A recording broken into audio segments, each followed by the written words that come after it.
नमस्कार, सवाल इंडिया का में आपका बहुत बहुत स्वागत है। मेरा नाम है अंकित त्यागी और इस वक्त आप एनडीटीवी इंडिया के साथ हैं। और चर्चा जो आज 4 बजे शुरू करेंगे वो इस बात से शुरू करेंगे कि क्या तमिलनाडु के मुख्यमंत्री उदयनिधि स्टालिन के बेटे का जो सनातन धर्म को लेकर बयान आया है, जिस तरीके से उस बयान को रखा गया है, उससे क्या उन्होंने अपने ही खेमे के यानी कि इंडिया दल के जो बाकी नेता हैं, जो पार्टियां हैं, उनको ही परेशानी में डाल दिया है। ये अब एक बड़ी चर्चा का विषय बन गया है क्योंकि बीजेपी लगातार इस मामले को लेकर हमलावर है। तमिलनाडु के मुख्यमंत्री एमके स्टालिन के बेटे उदयनिधि स्टालिन ने सनातन धर्म पर एक विवादित बयान दिया।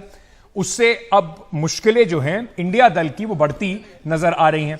उदयनिधि स्टालिन के खिलाफ कई जगहों पर दिल्ली, मुंबई और कई ऐसी बाकी जगहों पर एफआईआर दर्ज कराने की कार्रवाई जो है वो भी शुरू हो गई है।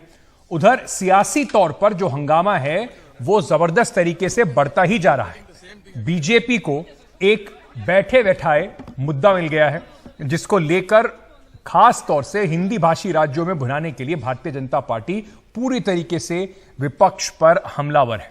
चाहे कांग्रेस हो, वो सवाल पूछ रहे हैं कि क्या कांग्रेस, क्योंकि डीएमके उनका समर्थक दल है, उसका समर्थन करती है क्या। बहरहाल जो पूरा कुल मिलाकर ये जो धर्म के ऊपर जो बात हुई है, इस पर जिस तरीके से बीजेपी ने हमला किया है, उससे कहीं ना कहीं अब ये सवाल उठ रहा है क्या उदयनिधि स्टालिन के बयान से, और ये क्योंकि मुंबई के अंदर जो विपक्षी दलों का इंडिया गठबंधन है उसकी जो मीटिंग थी, उस मीटिंग के तुरंत बाद 24 घंटे के अंदर अंदर यह बयान दिया गया, क्या इससे नुकसान जो है विपक्षी दलों को होता अब नजर आ रहा है। क्योंकि चाहे अमित शाह हो गृह मंत्री और चाहे बीजेपी के बाकी नेता कल से ही इस पूरे मामले पर लगातार कांग्रेस और इंडिया दल के गठबंधन के जो जितने भी घटक दल हैं उनसे लगातार सवाल पूछ रहे हैं और कांग्रेस और बाकी दल जो है इससे बचते नजर अभी आ रहे हैं। तो एक के बाद एक जिस तरीके से इस पर प्रतिक्रिया आ रही है, पहले आपको जरा वो सुनवाते हैं, फिर इस पर चर्चा और बढ़ाएंगे। ஒழிக்கத்தான் வேண்டும், எதிர்க்க முடியாது. கொசு, டெங்கு காய்ச்சல், மலேரியா, கொரோனா இதையெல்லாம் நம்ம எதிர்க்க கூடாது, ஒழித்து கட்ட வேண்டும். அப்படிதான் இந்த சனாதனம். சனாதனம் என்பதை எதிர்ப்பதை விட ஒழிப்பதே நாம் செய்ய வேண்டிய முதல் காரியமாகும். मुंबई की उनकी अभी इंडिया अलायंस की मीटिंग हुई है, घमंडिया समूह की मीटिंग हुई है। उस कन्वेंशन में उन्होंने कन्वेनर तय नहीं कर पाया, नेता तय नहीं कर पाए, लेकिन नीति तय कर दिए। नीति उन्होंने तय किया, सनातन को नीचा करना। ये नफरत की दुकान चलाने वाले लोग, ये कहते हैं हम महवत की दुकान चलाते हैं, ये नफरत की दुकान चलाने वाले लोग, ये अंग्रेजों से ये गुण उनमें अभी भी बचा है। फूट करो और राज चलाओ। श्री स्टालिन के पुत्र उदयनिधि स्टालिन ने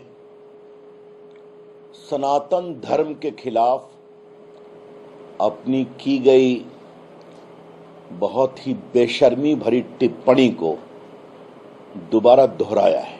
राहुल गांधी जी तो कहते हैं कि मैं हिंदू हूं, अपने गोत्र की बात करते हैं, तो मतलब हम जो कहते थे कि अब पाखंड करते हैं तो साबित हो रहा है ना वोट के लिए। ये स्पष्ट है कि वोट बैंक की राजनीति के लिए ये जो घमंडिया संगठन का जमावड़ा है, ये हिंदू चिंतन, हिंदू सोच, हिंदू धर्म का विरोध भी कर रहा है। तो ये लगातार हमने जिस तरीके से सुना कि किस तरीके से इस पे अब बयानबाजी हो रही है, कल से बीजेपी ने इसे एक बड़ा मुद्दा बनाया हुआ है। वहीं कर्नाटक के मंत्री और कांग्रेस अध्यक्ष मल्लिकार्जुन खड़गे के बेटे प्रियांक खड़गे का कहना है कि जो धर्म समानता को बढ़ावा नहीं देता हो वो धर्म नहीं है। तो यानी कि इसमें जो कांग्रेस पार्टी के लिए परेशानी बनी हुई है उसको किस तरीके से उन्हीं के नेता इसको आगे बढ़ा रहे हैं, जरा इसको भी सुन लेते हैं और फिर इस पर आगे चर्चा करेंगे। Any religion that does not promote equality, any religion that does not ensure that you have the dignity of being a human being is not a religion according to me. Any religion which does not give you equal rights, does not treat you like humans, is not a religion. So it's as good as a disease. Actually, हमारा view very clear है. सर्वधर्म समभावना. Sarvadharma Samabhavana is the Congress ideology. But you have to understand, every political party have their own freedom to tell their views. We are respecting everybody's beliefs. तो Stalin ने कहा है कि corona की तरह सनातन धर्म को भी खत्म कर देना चाहिए. वो उनकी व्यक्तिगत राय होगी, हम उससे सहमत नहीं हैं. तो आपने देखा कि किस तरीके से एक के बाद एक कांग्रेस के अंदर ही जो अलग अलग स्वर इस पर निकल के आ रहे हैं. दूसरी ओर कांग्रेस के नेता कार्ति चिदंबरम ने उदयनिधि स्टालिन के बयान का समर्थन भी करा है. सनातन धर्म पर उन्होंने इस बयान के बाद एक ट्वीट किया है. और आपको बता दें, कार्ति चिदंबरम भी तमिलनाडु से आते हैं. उन्होंने अपने ट्वीट में कहा है कि सनातन धर्म जातिगत भेदभाव पर आधारित समाज के लिए एक संहिता के अलावा और कुछ नहीं है. सनातन धर्म के पैरोकार पुराने दौर को वापस लाने की कोशिश में हैं. जाति भारत के लिए अभिशाप है. अब इन सब को लेकर लगातार इस पर चर्चा का विषय बना हुआ है और इसका क्या राजनीतिक फॉलआउट होगा वो बड़ा अहम होगा. हमने आज कोशिश की इस मुद्दे पर चर्चा करने के लिए.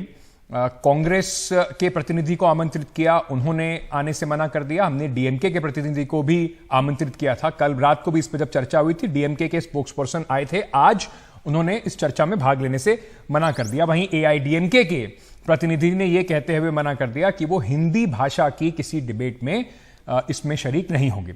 तो इस वक्त मेरे साथ इस पर ज्यादा चर्चा करने के लिए, आगे बढ़ाने के लिए सिद्धार्थ यादव साहब जुड़ रहे हैं. प्रवक्ता हैं भारतीय जनता पार्टी के. आनंद दुबे हैं, प्रवक्ता हैं शिवसेना के, वो भी हमारे साथ जुड़ रहे हैं. और हमारे साथ विनोद अग्निहोत्री जी हैं, वरिष्ठ पत्रकार हैं, पॉलिटिकल एनालिस्ट हैं, कंसल्टिंग एडिटर हैं. मनोज जाला के सर, बहुत बहुत शुक्रिया आप सभी का हमारे साथ जुड़ने के लिए. सिद्धार्थ यादव अब से बस कुछ ही देर में हमारे साथ जुड़ने वाले हैं, बीजेपी के जो प्रवक्ता हैं. लेकिन विनोद जी, मैं आपसे ही शुरू करूंगा. 24 घंटे इंडिया अलायंस की मीटिंग होती है, सब कुछ बाहर निकल के कहा जाता है, बहुत बढ़िया मीटिंग हुई, एजेंडा आगे बढ़ाने वाले हैं, मिल के चुनाव लड़ेंगे, एक रेजोल्यूशन भी पास होता है. उसके 24 घंटे के अंदर अंदर उदयनिधि स्टालिन का यह बयान आ जाता है. पहले से ही इंडिया गठबंधन कह रहा है कि देखिए, हमारे गठबंधन से ध्यान हटाने के लिए विशेष सत्र बुलाया जा रहा है, बाकी चीजें हो रही हैं. यह मौका तो उन्होंने खुद दे दिया भारतीय जनता पार्टी को. देखिए, उदयनिधि मारन का जो बयान है, मुझे लगता है वो थोड़ा सा उसमें अपरिपक्व बयान है. जो बात उन्होंने सफाई दी, अगर वही बात वो कहते तो ज्यादा बेहतर था. जब उन्होंने कहा कि मैं जाति मिटाने और भेदभाव मिटाने की बात कर रहा था, कुरीतियों को खत्म करने की बात कर रहा था, वो ज्यादा बेहतर होता अगर वो वही बात कहते. दूसरी बात ये है अंकित जी कि इंडिया गठबंधन दलों का समूह है और उसमें हर दल के अलग अलग विचारधारा है. उदयनिधि मारन जिस द्रविड़ियन राजनीति से आते हैं, जो द्रविड़ियन प्राइड की विचारधारा है, उसमें उसका टकराव रहा है.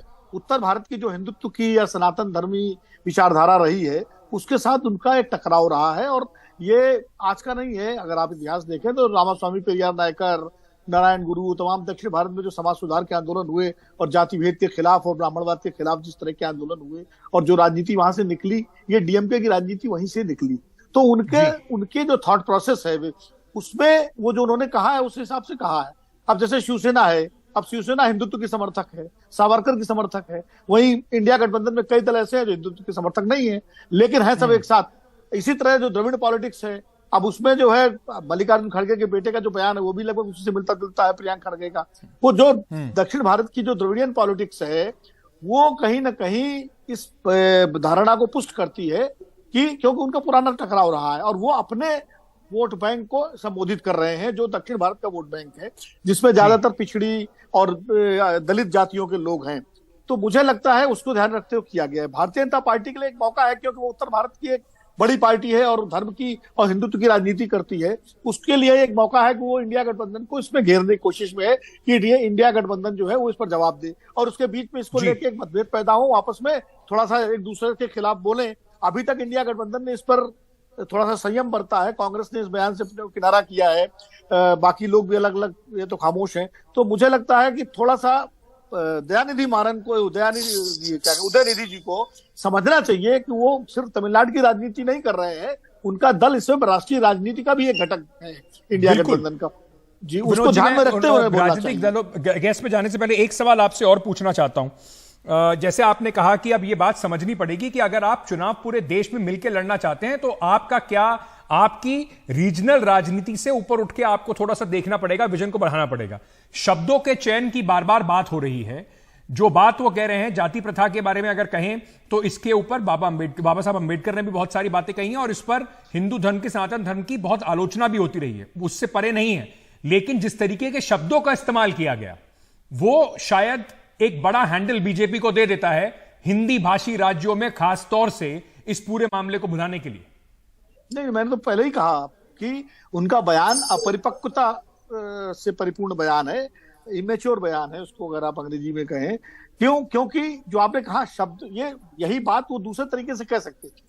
वो कह सकते थे कि भाई गैर बराबरी मिटाई जानी चाहिए, वो कह सकते थे जाति भेद नहीं होना चाहिए, वो कह सकते थे जो सामाजिक असमानता है वो दूर होनी चाहिए, सामाजिक न्याय मिलना चाहिए, इस पर वो कह सकते। लेकिन उन्होंने सीधे सीधे सनातन, अब सनातन धर्म, दरअसल पहली बात तो ये समझना चाहिए, सनातन उस तरह से धर्म नहीं है जैसे दूसरे जो धर्म है। सनातन एक विचारधारा है, एक जीवन पद्धति है, एक जीवन संस्कृति है। उसमें बहुत सारे पंथ हैं, शैव हैं, शाक्त हैं, वैष्णव हैं, उसी से और बहुत सारे पंथ निकले भी हैं।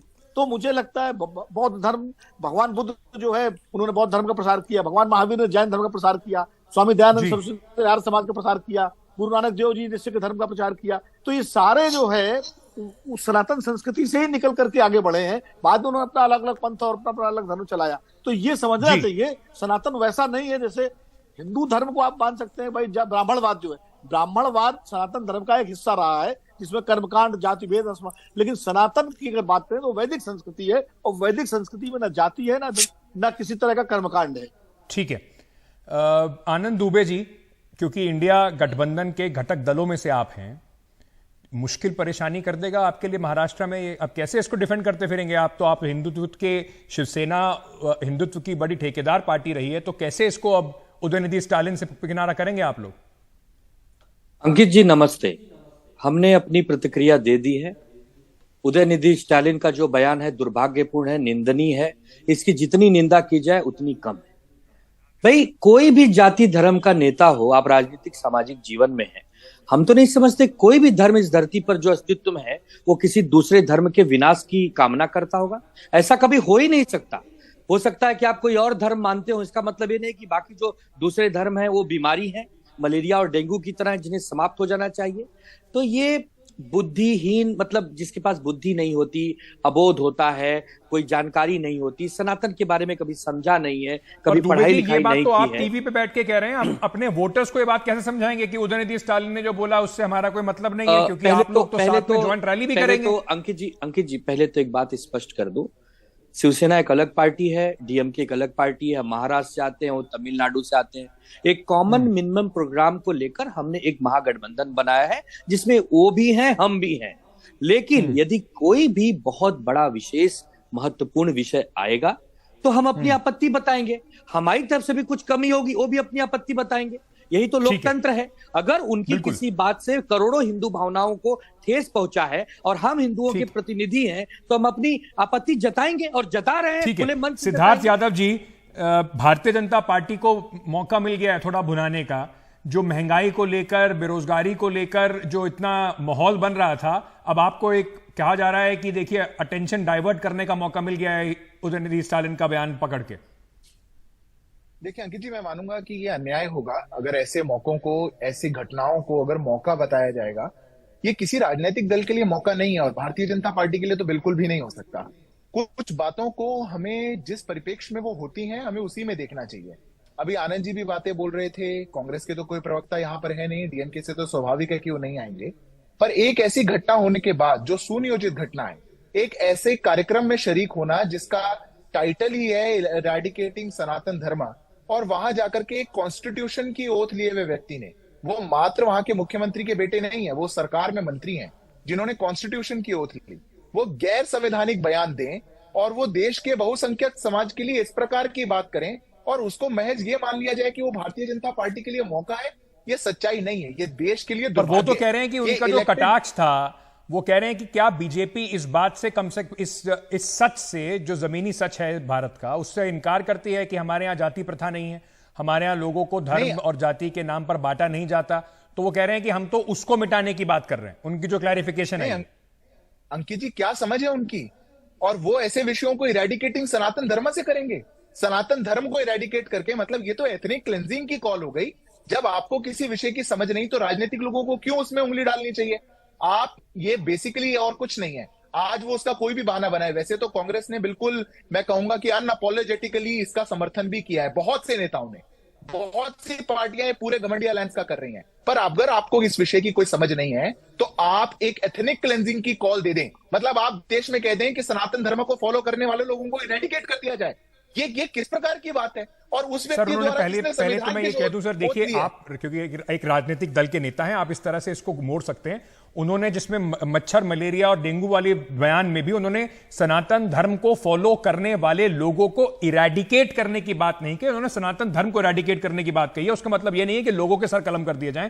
तो हम इसको एक एथनिक क्लेंजिंग के तौर पर अगर दिखाएंगे, ये भी थोड़ी जाती होगी। नहीं, देखिए, ये जाति तो आपने बहुत अच्छी मार्क कर दी कि ये जाति होगी।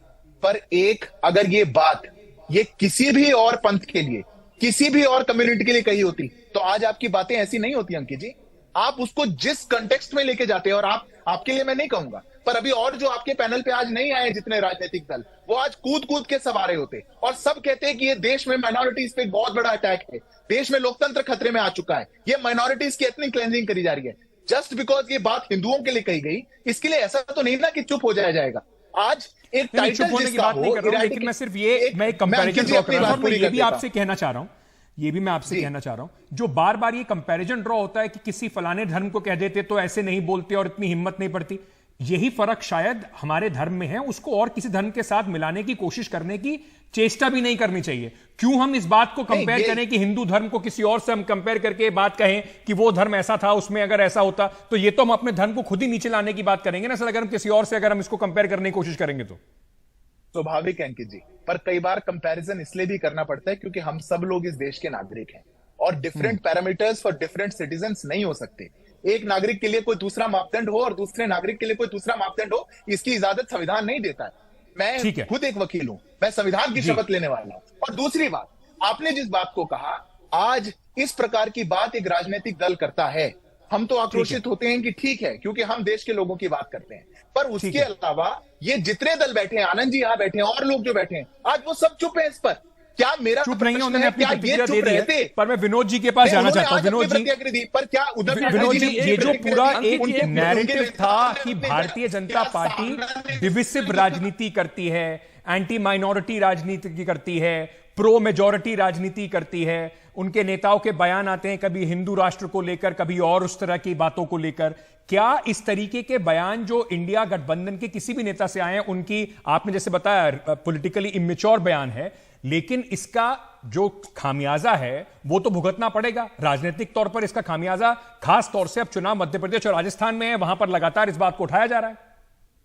नहीं, निश्चित रूप से बीजेपी इस मामले को उठाएगी, जैसा सिद्धार्थ जी बराबर कह रहे हैं, और उन्होंने तो एथनिक क्लिंजिंग तक का कह दिया, जिसका आपने प्रतिवाद किया, और आपने सही प्रतिवाद किया कि उन्होंने सनातन धर्म की जो धर्मावलंबियों के बारे में मारने के बारे में नहीं कहा। या उसी तरह से है जैसे कांग्रेस मुक्त भारत का मतलब ये नहीं है कि कांग्रेसियों की एथनिक क्लिंजिंग कर दी जाए।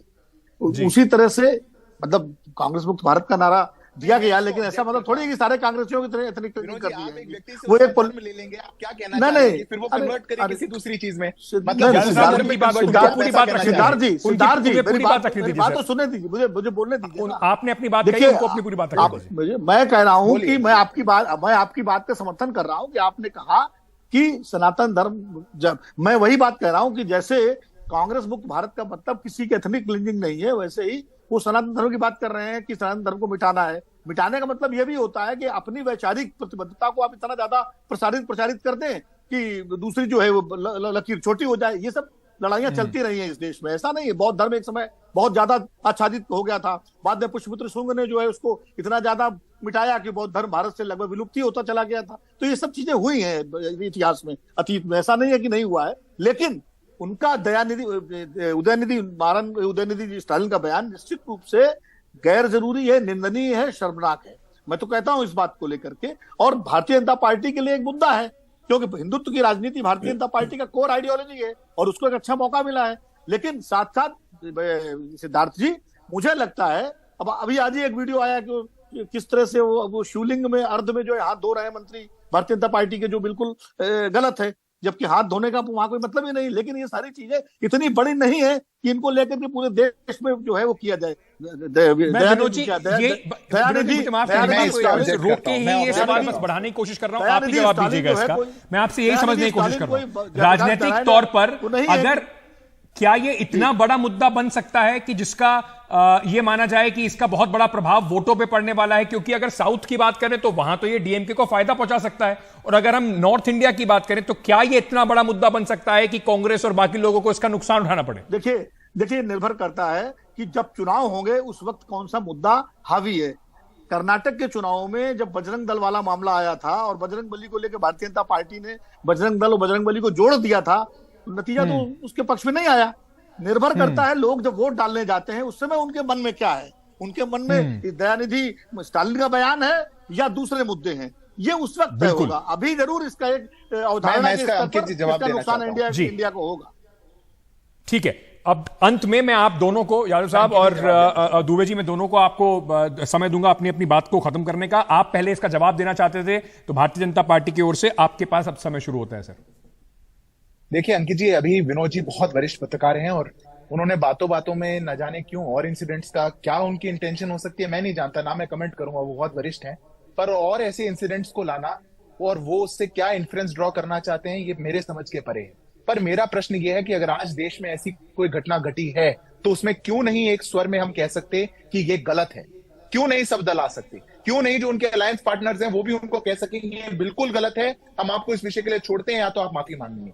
जस्ट बिकॉज जो सहिष्णु समाज है उसके लिए आपने ऐसा बोला और आप सोचें कि आप बोलते रहें, ये असंवैधानिक है, ये निंदनीय है, ये हेट स्पीच का मुद्दा क्यों नहीं हो सकता? आज क्यों नहीं इसको हेट स्पीच माना जाए? और अंकित जी मैं अपनी बात पूरी कर दूं, ये मात्र आइसोलेशन की घटना नहीं है, ऐसी घटनाएं लगातार हुई हैं। मैं ये स्पष्ट कर देना चाहता हूं, भारतीय जनता पार्टी का होने, कार्यकर्ता होने के नाते ये हमारे लिए वोट का विषय नहीं है विनोद जी, ये हमारे लिए चोट का विषय है। इस विषय से हमें चोट लगती है। आपने अपनी बात रखी, आपने कहा ये हेट स्पीच का मुद्दा है, जो इन्फ्रेंस को ड्रॉ कर रहे थे, बड़ा सीधा सीधा इन्फ्रेंस ड्रॉ कर रहे थे कि इसको जेनोसाइड अगर आप कहेंगे तो थोड़ी सी अतिशयोक्ति होगी, थोड़ा सा इसको आप एक लेवल से ऊपर लेके जा रहे हैं। राजनीतिक तौर पर आप जो कह रहे हैं बिल्कुल सही बात है कि इस पर जिस तरह की भाषा का उदयनिधि स्टालिन ने इस्तेमाल किया है वो भाषा निंदनीय है, सबको उसकी निंदा करनी चाहिए। दुबे जी आखिरी 30 सेकंड आपको, आप इंडिया के घटक दल हैं, जैसे बीजेपी कह रही है, माफी मंगवाएंगे क्या आप उदयनिधि स्टालिन से? बीजेपी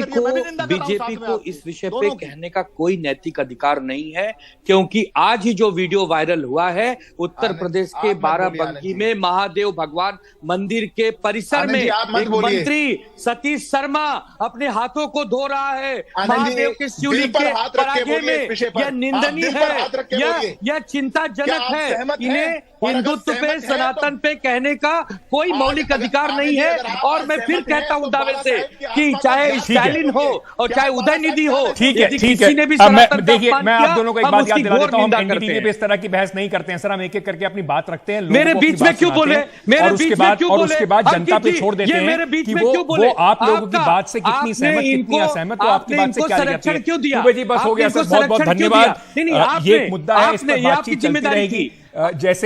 जैसे विनोद अग्निहोत्री जी कह रहे हैं कि देखिए इस पर अब जब जनता वोट करने जाएगी तो ये सब मुद्दे अभी उठेंगे।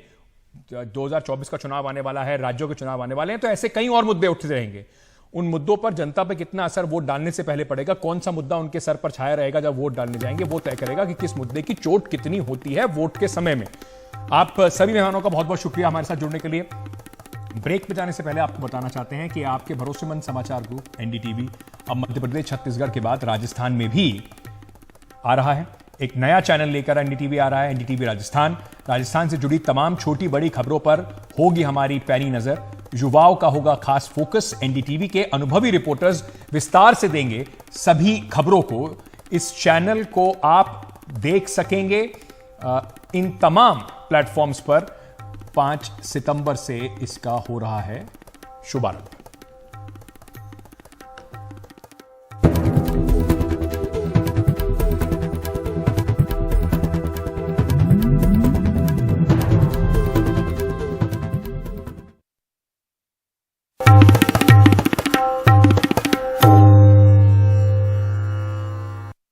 चलिए अब बात करते हैं महाराष्ट्र में जो महासिरदर्द बना हुआ है इस वक्त सरकार के लिए मराठा आंदोलन को लेकर। महाराष्ट्र के कई जिलों में लगातार जो आंदोलन है वो फैलता जा रहा है। मुंबई समेत महाराष्ट्र के अलग अलग जिलों में मराठा समाज के लोग सड़कों पर उतर रहे हैं। आज मराठा क्रांति मोर्चा ने औरंगाबाद, हिंगोली, साथ ही साथ सतारा, नांदेड़, संभाजीनगर, बारामती जिले में बंद का आह्वान किया। इसका असर बाजार, रोड ट्रांसपोर्ट पर पड़ सकता है। मौजूदा आंदोलन का केंद्र जो है वो जालना है, जहां पर लाठीचार्ज और हिंसा के बाद महाराष्ट्र पुलिस एक्ट की धारा 37(3) लागू की गई है। इसके तहत बिना किसी वैध कारण के 5 या उससे ज्यादा लोग इकट्ठा नहीं हो सकते। इसके अलावा औरंगाबाद में भी ये धारा लगाई गई है। मराठा समाज के प्रदर्शनकारी जालना लाठीचार्ज के लिए डिप्टी मुख्यमंत्री देवेंद्र फडणवीस के इस्तीफे की मांग कर रहे हैं। आज मराठा आरक्षण को लेकर मुख्यमंत्री शिंदे की अध्यक्षता में एक महत्वपूर्ण बैठक हुई। आपको बता दें कि महाराष्ट्र में मराठा पूरा जो आंदोलन की जो बात हो रही है, आरक्षण की जो बात हो रही है, वहां पर ये डोमिनेंट कास्ट है मराठा, और उसके बाद भी अब वहां पर आरक्षण की मांग को लेकर लगातार, जैसे आप तस्वीरें देख रहे हैं, कहीं पर जल समाधि की बात हो रही है। कुल मिलाकर अगर देखा जाए तो ये सरकार के लिए बड़ी मुश्किल पैदा कर सकती है। खासतौर से अजीत पवार जो उप मुख्यमंत्री हैं वो क्योंकि मराठा कम्युनिटी से आते हैं, तो ये बहुत अहम होगा कि वो किस तरीके से अपने लोगों को समझा पाते हैं, क्योंकि इससे पहले महाराष्ट्र सरकार एक बार आरक्षण पर हामी भर चुकी है, लेकिन सुप्रीम कोर्ट से उनको झटका लगा था, जिसके बाद ये आरक्षण वापस लेना पड़ा। रोहन कुकड़े हमारे सहयोगी इस वक्त हमारे साथ जुड़ रहे हैं। रोहन, कि ये जो पूरा मुद्दा है ये इस वक्त सरकार के लिए, माफ कीजिएगा रौनक, ये सरकार के लिए सबसे बड़ा सिरदर्द जरूर बना हुआ है। किस तरीके से, क्योंकि सुप्रीम कोर्ट एक बार ये बात नकार चुका है, तो क्या राजनीतिक अगर समझा जाए तो गुणागणित सरकार करने की कोशिश कर रही है मराठाओं को मनाने के लिए? जी देखिए, वाकई में ये पूरा मुद्दा जो है फिलहाल सरकार के लिए गले की फांस बन गया है। ये इसे नकारा नहीं जा सकता। आज भी जब मराठा उप समिति की बैठक मुख्यमंत्री एकनाथ शिंदे के नेतृत्व में मुंबई में की गई, उस वक्त भी सुप्रीम कोर्ट में क्या कुछ अब ऑप्शंस है, तमाम बड़े वकील के अलावा एडवोकेट जनरल को भी यहाँ पर बुलाया गया था। उनसे भी कानूनी सलाह जो है वो सरकार ने लेने की कोशिश की और इसमें कैसे बीच का रास्ता निकाला जा सकता है उसको लेकर जो है यहाँ पर आज चर्चा हुई है। इतना ही नहीं तो सरकार ने यह भी गिनाने की कोशिश की कि साल 2018 में जब देवेंद्र फडणवीस की शिवसेना बीजेपी की सरकार महाराष्ट्र में थी तो उन्हीं ने मराठाओं को आरक्षण देने का काम किया था, लेकिन 2019 में सरकार बदल गई, उद्धव ठाकरे मुख्यमंत्री बन गए और जब सुप्रीम कोर्ट में मामला गया तो उद्धव ठाकरे और उनकी सरकार की अनदेखी की वजह से सुप्रीम कोर्ट में मामला जो है वो नहीं टिक पाया। हालांकि मैं आपको बता दूं कि इसको लेकर सियासत जबरदस्त महाराष्ट्र में देखने को मिल रही है, क्योंकि मराठा समुदाय एक ऐसा वोट बैंक भी माना जाता है जो कि कई विधानसभा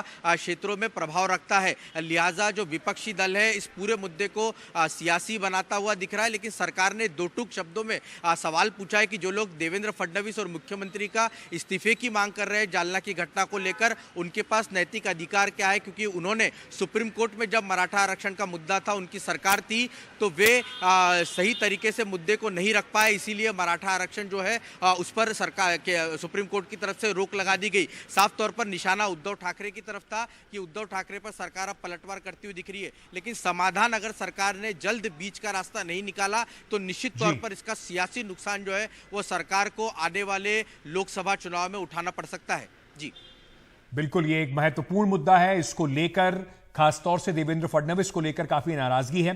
बारामती में भी देखने को मिला कि किस तरीके से अजीत पवार के खिलाफ भी काफी नारेबाजी वहां पर हो रही है। रौनक, बहुत बहुत शुक्रिया हमारे साथ जुड़ने के लिए। सुप्रीम कोर्ट के अनुच्छेद 370 पर सुनवाई करते हुए सांसद मोहम्मद अकबर लोन के भाषणों को लेकर एक बड़ा कदम उठाया गया है। सुप्रीम कोर्ट ने अकबर लोन से हलफनामा मांगा है। कोर्ट ने कहा है कि लोन हलफनामा दाखिल करके कहें कि वो भारत के संविधान और संप्रभुता को स्वीकार करते हैं और जम्मू कश्मीर भारत का एक अभिन्न हिस्सा है। सुप्रीम कोर्ट ने यह भी कहा कि लोन बिना शर्त ये स्वीकारते हुए मंगलवार तक हलफनामा दाखिल करें। आपको बता दें कि लोन 370 के जो सरकार ने हटाया था आर्टिकल 370 उसके खिलाफ सुप्रीम कोर्ट में उन्होंने अर्जी दाखिल की हुई है। 18 में हुआ, स्पीकर बीजेपी के थे, क्या एक्शन लिया उन्होंने? आज अगर ये इश्यू उठाया जा रहा है गवर्नमेंट के तरफ से, गवर्नमेंट बीजेपी का है, वो पहले तो ये बताएं ना कि 2018 में स्पीकर उनका था, उन्होंने इसमें क्या कार्रवाई की। आज ये इश्यू इसलिए उठाया जा रहा है क्योंकि अब जाहिर सी बात है कि हुकूमत जो है वो परेशान है। जिस तरह वो चाह रहे थे कि उनका केस जो है कोर्ट में जाए, वो नहीं जा रहा है। शायद वो अब इस बात को महसूस कर रहे हैं कि ऑनरेबल जजेस के सवाल के उन्होंने सही तरीके से जवाब नहीं दिए। अब वो इस सारे चीज को डाइवर्ट करने की कोशिश कर रहे हैं। इसलिए ये मुद्दा जो है आज अखबारों के जरिए अदालत के सामने लाया गया। हमें कोई एतराज नहीं है। अकबर लोन साहब जो हैं वो जल्द से जल्द इस एफिडेविट को तैयार करके कल इसको सुप्रीम कोर्ट के सामने पेश करेंगे। दिल्ली में G20 समिट की तैयारियों को अंतिम रूप दिया जा रहा है। सुरक्षा के पुख्ता इंतजाम किए गए, एंटी ड्रोन सिस्टम लगाए गए हैं। साथ ही साथ दिल्ली के अलग अलग इलाकों में करीब 1,30,000 जवान सुरक्षा के लिए तैनात किए गए। इसके साथ दिल्ली मेट्रो के आवागमन के लिए दिल्ली पुलिस ने निर्देश जारी किए हैं। इसके साथ 8 से 10 सितंबर के दौरान मोती बाग, बीकाजी कामा प्लेस, मुनीरका, आरके पुरम, IIT और सदर बाजार के साथ साथ कंटोनमेंट मेट्रो स्टेशन पर आवाजाही पूरी तरीके से बंद रहेगी। इसके अलावा दिल्ली पुलिस ने धौला कुआं, खान मार्केट, जनपथ, सुप्रीम कोर्ट और बीकाजी कामा प्लेस मेट्रो स्टेशन को भी संवेदनशील जगहों की सूची में रख दिया है। साथ ही साथ 7 तारीख की रात से 11 सितंबर की शाम तक एयरपोर्ट की ओर जाने वाले यात्रियों को मेट्रो के इस्तेमाल की सलाह दी गई है।